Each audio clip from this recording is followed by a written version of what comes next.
samedi vont littéralement chuter. Je vous souhaite une très belle journée.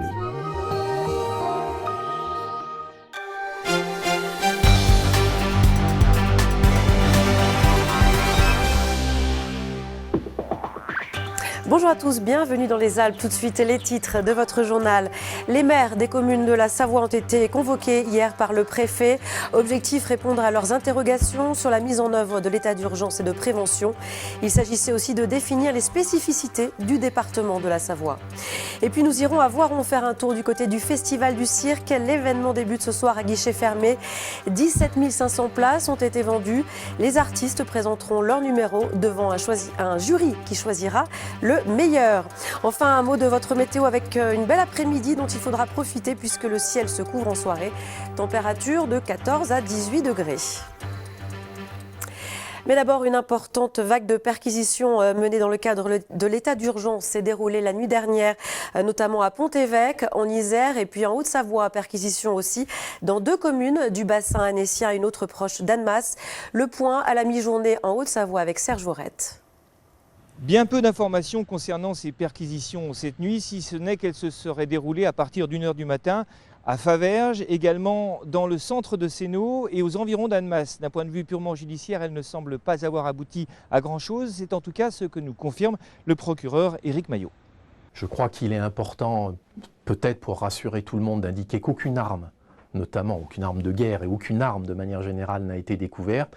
Seuls ont été découverts à l'occasion d'une perquisition quelques dizaines de grammes de produits stupéfiants.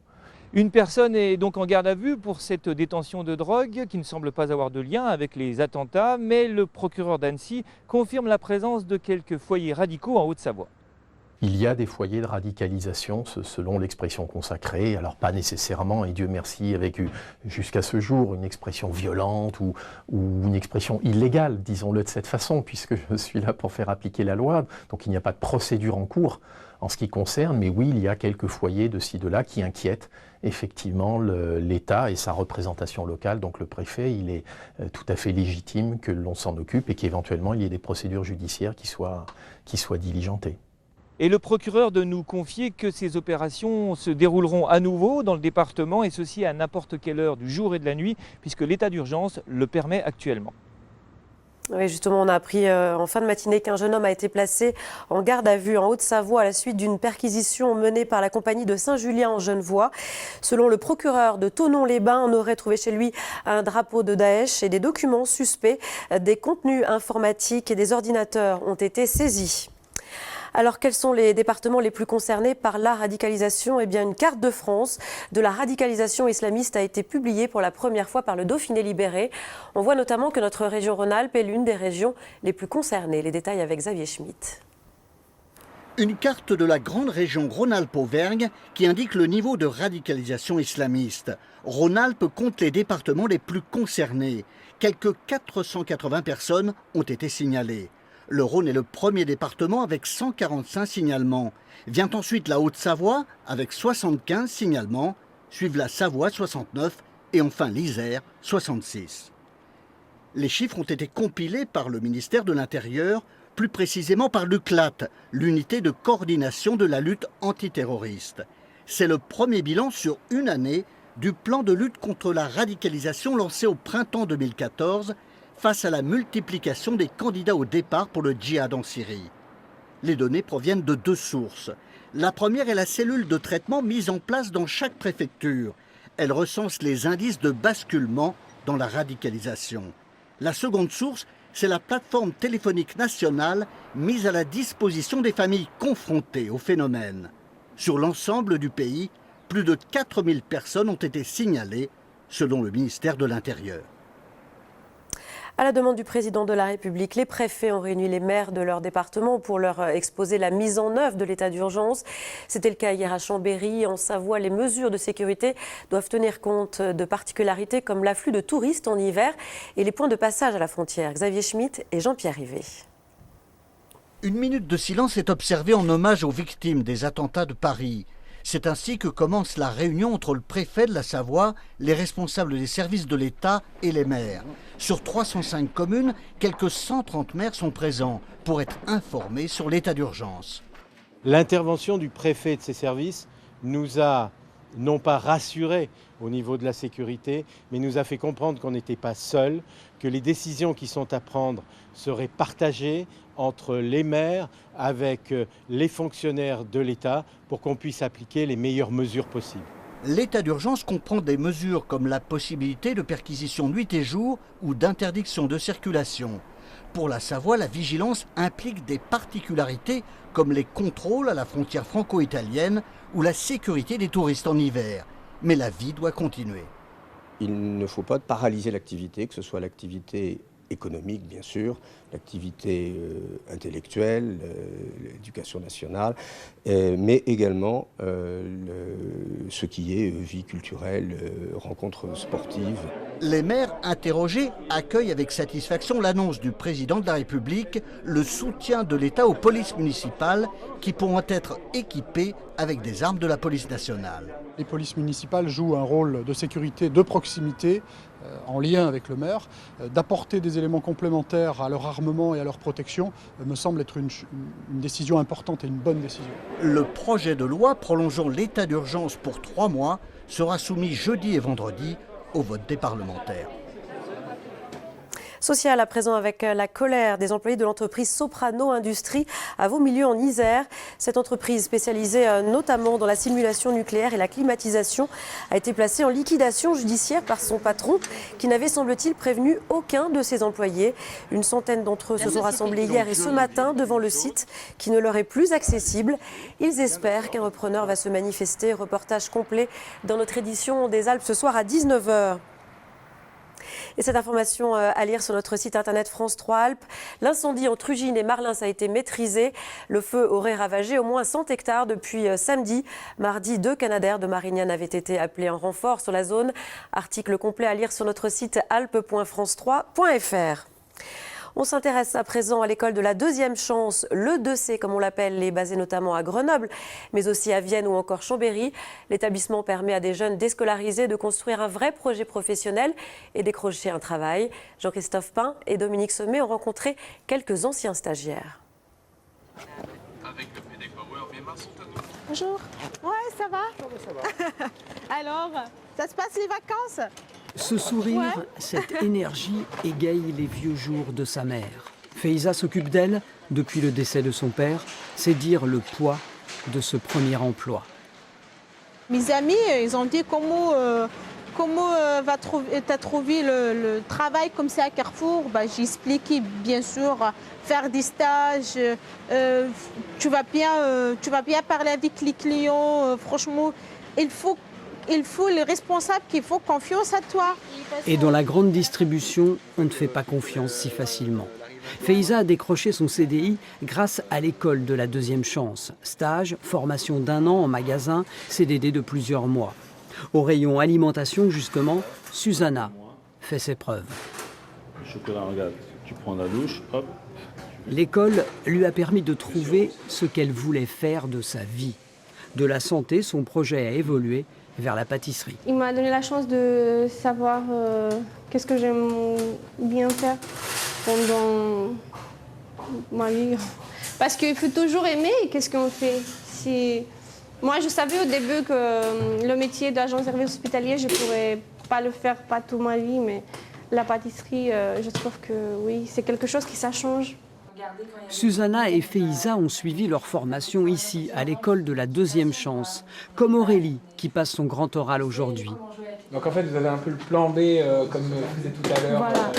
Mon plan B, c'est le CAP esthétique voilà, que j'aimerais. Les stagiaires, rémunérés environ 300 € par mois, ont entre 18 et 25 ans, déscolarisés depuis plus d'1 an. Dans cette école, on va construire un projet professionnel à nous, on va le créer nous, en faisant des stages, en voyant quel métier nous plaît le plus, quel métier, tout en faisant des stages. Après, il y a de la remise à niveau ici, des maths, du français, de l'informatique. Il y a des activités comme théâtre pour s'exprimer, pour apprendre à parler. Pour certains, l'école permet aussi de retrouver le goût d'apprendre. Trésor, réfugié politique congolais, vient d'être embauché comme électricien par la commune de Saint-Égrève. L'année dernière, j'ai fait CAP. Et pour l'instant, je suis en train de faire Bac Pro dans BP pendant 10 ans en apprentissage. Et Une fois que j'ai fini mon BP, je peux faire mon BTS. J'ai envie de continuer, d'apprendre. En 2014, 53% des stagiaires ont trouvé un emploi ou une formation qualifiante. L'école de la deuxième chance, financée par la région et l'État, est dirigée par les collectivités et les entreprises. Voilà, et l'école de la deuxième chance organise ce jeudi une journée portes ouvertes. Ça se passe rue Aimé Pupin à Grenoble, mais aussi à Vienne ou encore à Voiron. Coup d'envoi ce soir du Festival international du cirque. Il se déroule désormais à Voiron en Isère après 13 années passées à Grenoble. Au programme des numéros époustouflants qui seront notés par un jury de personnalités, car il s'agit bel et bien d'un concours, comme nous l'expliquent Marie Michelier et Christelle Nicolas. Sous le chapiteau, l'effervescence des derniers réglages, les dernières répétitions avant le spectacle, ou plutôt la compétition.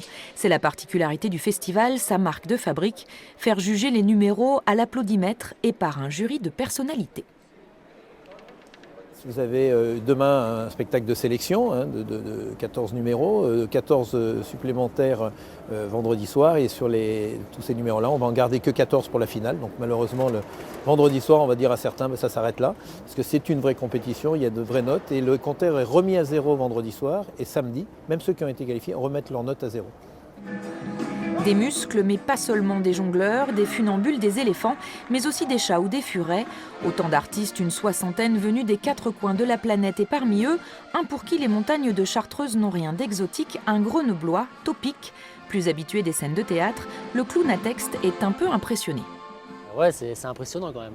Et la disposition du public, c'est pas du tout la même que dans un théâtre. Il y a du monde un peu partout. Donc au niveau du jeu, il faut regarder aussi le public à gauche, à droite, devant. 4000 personnes comme ça, c'est quand même c'est un challenge quoi, un peu. Donc on verra. Pas sûr qu'une fois grimés, les spectateurs reconnaissent Topic, en tout cas les chanceux munis d'un billet. Car pour les 4 représentations de cette première édition voironnaise, comme un signe de bon présage, le show affiche complet. Et le Festival international du cirque, on continue d'en parler avec Guy Chanal, l'organisateur. Bonjour. Bonjour. Bonjour Guy Chanal. Alors le coup d'envoi est donné ce soir, on est dans la dernière ligne droite. Ça se présente bien ? Oui, écoutez, tout va bien. Là, on est en train de faire le filage pour le spectacle de ce soir, donc tout se passe très bien. Oui. Pour l'instant, tout va bien. Alors Guy Chanal, on disait les numéros seront notés. Quels sont les critères sur lesquels le jury va se baser pour noter justement ces numéros ? Parce qu'ils sont tous époustouflants, ils sont tous très bons.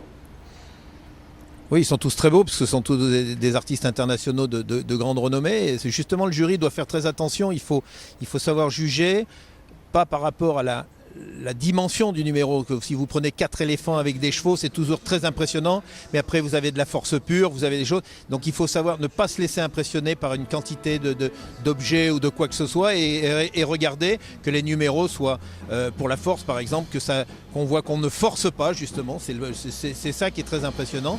Et je crois que le jury aujourd'hui, alors on ne met pas de gens du cirque justement pour pas qu'il y ait de copinage, et on essaye de rester le plus pragmatique et le plus juste possible, c'est le plus important. Qui fait partie du jury, Guy Chanal ? Gérard Louvain qui est président, vous avez Francis Perrin, Cyrielle Claire, Laurent Luyat, Cyril Ferraud, le maire de Voiron, le président de la communauté d'agglomération, Jeannie Longo et moi-même. Alors vous avez un des artistes à côté de vous, non ? Dominique Lacasse, Guy Chanal ? Oui, Dominique Lacasse qui a gagné quand même incroyable talent au Canada, qui est un artiste qui a commencé seul, et aujourd'hui il est rejoint par son épouse, et il y a un numéro, je ne peux pas en dire plus parce que c'est un numéro magnifique qui va n'importe comment être dans les finales, parce que c'est un numéro très très très très fort, et ils sont plusieurs, donc je lui souhaite bonne chance, mais après c'est le jury qui décidera. Est-ce que je peux lui poser une petite question, Guy Chanal ? Bien sûr, allez-y. Qu'est-ce qu'il va présenter ce soir ? Alors sans tout dévoiler, mais qu'est-ce qu'il va présenter ce soir, Dominique Lacasse ? Avec ma chérie, on fait un duo sur un mât chinois. Donc c'est un duo de force. Et puis force, mais vu qu'on est deux, on est un couple dans la vie, c'est aussi rempli d'émotions. Eh bien, écoutez, merci beaucoup en tout cas à vous trois d'avoir répondu à nos questions. Peut-être Guy Chanal, une dernière question. Combien de numéros au total seront présentés ? 24 numéros, 24, voire 25, parce qu'on en a un qu'on est en train de décider de 25 numéros au total. Et ensuite, on en garde 14 pour la finale. Alors, c'est à guichet fermé, c'est ça ? Oui, c'est une grande chance. On est complet depuis un mois aujourd'hui. J'aurais pu faire une séance supplémentaire, mais je pense qu'il faut savoir digérer c'est une première chose, une première édition sous chapiteau pour moi. C'était important de revenir à l'essentiel du cirque, c'est le chapiteau. Je ne dénigre pas ce que j'ai fait avant, bien évidemment, mais le chapiteau, c'est quand même la vraie maison des artistes de cirque et je suis très heureux d'y être dessous. Merci beaucoup et bon festival. Merci à vous trois. Merci à vous. La cérémonie célébrant le 70e anniversaire des ESF, les écoles de ski français, qui devait se tenir ce jeudi à Paris, a été reportée en raison des attentats qui se sont produits vendredi. 230 directeurs d'ESF étaient attendus et les moniteurs de ski. On en parle dans ce journal, mais côté mode cette fois, on s'intéresse à leur célèbre pull rouge, des pièces fabriquées à Annecy. La marque a été rachetée, mais les repreneurs restent fidèles à la tradition. Ingrid Pernet et Serge Aurette. Elle les fait rêver, il les prend sous le bras et elle joue les mannequins. Elles ont tout eu dans leur garde-robe, enfin leur garde-ski, un pull de travail, à l'origine très technique et pratique, qui, 64 ans plus tard, n'a pas pris une ride. Sur l'hiver prochain, le nouveau, c'est Jean-Claude. D'accord. Donc c'est un col rond. Un pull définitivement champion, devenu le vêtement officiel des équipes de France de 1952 à 1970. D'Émile à Jean-Claude, d'Edgar à Antoine, le skieur reste l'argument marketing et toutes les générations y passent pour continuer à vendre le célèbre pull rouge. La renaissance de mon temps, en fait, on n'en fait pas une question économique. Pour nous, ce qui était vraiment le plus important au départ, c'était de retrouver l'esprit de la marque et le savoir-faire du produit. Créé en 1951 à Annecy, le pull est passé de main en main d'investisseurs, mais il est resté en France, en laine, et fièrement porté par son ourson. L'un des codes que la maison a souhaité préserver, moins dodu et moins révolutionnaire qu'à ses débuts. Ça, ce sont les produits authentiques. Ils sont merveilleux parce qu'en fait, ils ont 40 ans, 50 ans, 60 ans et ils n'ont pas bougé. Il n'y a pas de rupture. C'est ça qui est génial. C'est que là, on a les produits d'origine, les vintage, et puis les produits d'aujourd'hui, il n'y a aucune rupture. Ce sont les mêmes codes, les mêmes éléments esthétiques, le même esprit. Une tenue de faire du jeune avec du vieux. C'est un peu le credo du vintage, histoire de faire rêver ceux et celles qui ne pratiquent pas de sport mais cherchent des lignes de créateurs, des matières chics. Un pull de sportif pour les urbains, de quoi faire sourire la styliste qui imaginait un vêtement pratique avec renfort latéral pour les slalomeurs et les slalomeuses à la recherche de bons mais aussi de beaux. Surtout les filles, hein. Elles ont quand même, pendant l'entraînement, elles ont beaucoup de muscles. Donc ça les rend un peu costauds et elles ne veulent pas avoir l'air d'un bibanhomme. Et voilà comment le vêtement des championnes est devenu bien plus qu'un simple pull rouge. C'est aujourd'hui un surnom puis une légende chère aux moniteurs de l'école de ski français. Une histoire en rouge que Nadine a traversée depuis 1974 au bureau de création. C'était des produits qui étaient très beaux, qui étaient très bien construits. Ils avaient une caractéristique de mailles très serrées, très résistantes et ils faisaient partie des inusables. En 2015, 600 pulls sont sortis des usines françaises. Le stock est écoulé. Le Japon a d'ores et déjà passé des commandes pour l'hiver prochain. Et les moniteurs porteront un modèle réédité. Alors, pour avoir l'air d'un moniteur justement, qui a du style dans vos soirées en ville, vous savez ce qu'il vous reste à faire. Cassez votre tirelire. Avant de refermer ce journal, je vous rappelle l'une des principales informations. Un jeune homme a été placé en garde à vue en Haute-Savoie à la suite d'une perquisition menée par la compagnie de Saint-Julien-en-Genevois. Selon le procureur de Thonon-les-Bains, on aurait trouvé chez lui un drapeau de Daesh. Des documents suspects, des contenus informatiques et des ordinateurs ont été saisis. C'est la fin de ce journal. L'actualité continue sur le site alpe.france3.s.